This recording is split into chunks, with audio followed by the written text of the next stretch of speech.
అతడు సొమ్మసిల్లి బ్రతుకుట కంటే చచ్చుట నాకు మేలని కొనెను. పిల్లరా ఏంటంటే పిల్లరా ఇక్కడ ఆ సొర చెట్టును అనేది ఒక పురుగు పంపించి దేవుడు ఆ సొర చెట్టును అనేది మొత్తం తినేస్తే పిల్లరా, ఆ సొర చెట్టు అనేది ఏమీ మిగలేదు పిల్లరా, ఏమీ మిగలేదండి. ఆ సొర చెట్టు మొత్తం అంతా అంతమైపోయింది.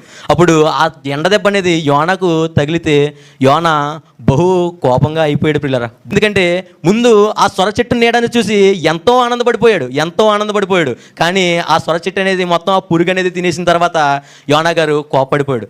ఇది ఏ నీడ అంటారు పిల్లరా? ఇది ఒక తాత్కాలికమైన నీడ.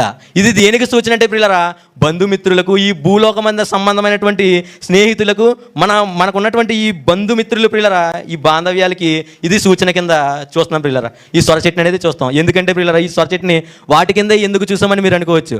ఎందుకంటే ఇది ఒక తాత్కాలికమైన నీడ మాత్రమే కాబట్టి. ఈ బాంధవ్యాలు కూడా ఎలా పిల్లరా, ఈ బాంధవ్యాలు ఎలాగా, మనకి ఏ బాంధవ్యమైనా సరే, ఎంత ఇష్టమైన వారైనా సరే, ఆ బాంధవ్యాలు ఎక్కడి వరకు? కాటి వరకే పిల్లరా. ఎంత ఇష్టమైన మా నాన్నగారు నాకు ఇష్టమైనా, నేను మా నాన్నగారికి ఇష్టమైనా సరే, అవి ఆ బాంధవ్యాలు అవన్నీ ఎక్కడి వరకుని? కాటి వరకే పిల్లరా, కాటి వరకే. ఈ ఉన్నటువంటి జనరేషన్లో ఆ కాటి వరకు కూడా ఈ బాంధవ్యాలు కొనసాగట్లేదు పిల్లరా.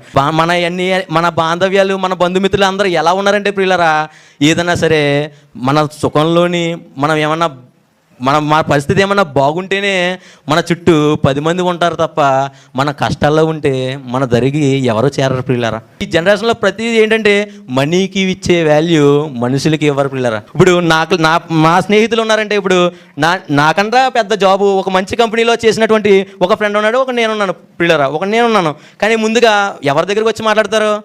ఒక పెద్ద జాబ్ ఉన్న వాడి దగ్గరికి వచ్చి మాట్లాడతారు పిల్లరా. ఎందుకంటే అతని దగ్గర ఏదో మెప్పు పొందాలనే ఉద్దేశంతోనే ఉంటారు పిల్లరా. కాబట్టి ఈ నీడ పిల్లరా, ఈ నీడని దేన్ని సూచిస్తుందంటే పిల్లరా, ఈ నీడ తాత్కాలికమైన నీడ.